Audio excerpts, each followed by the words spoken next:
17 tan square pi by 16 tan square 2 pi by 16 tan square 3 pi by 16 tan square 4 pi by 16 tan square 5 pi by 16 tan square 6 pi by 16 tan square 7 pi by 16 সব দেখো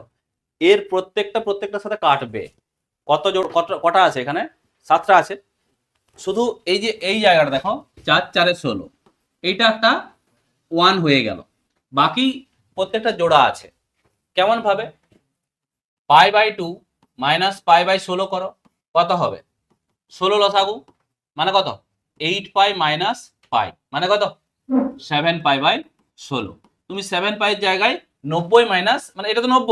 90 minus pi by 16 করতে পারবে ঠিক আছে তারপরে ধরো হ্যাঁ pi by 2 minus 2 pi by 16 এটা কত হবে 16 লসাগু 8 পাই মাইনাস 2 পাই মানে কত 6 পাই বাই 16 করতে পারবে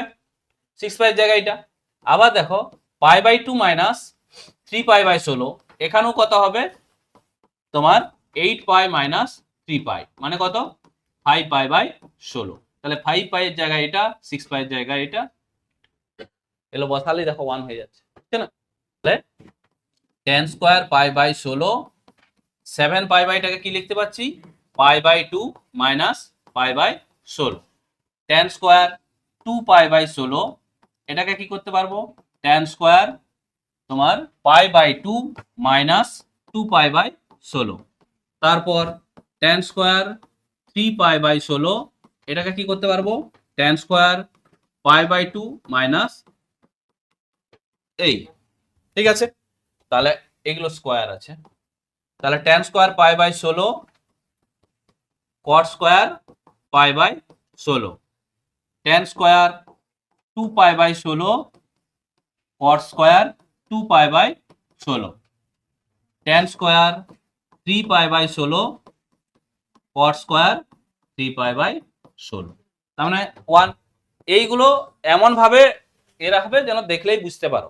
করতে যেন না হয় ঠিক আছে তাহলে সময়টা বাঁচবে আর কি করে নাও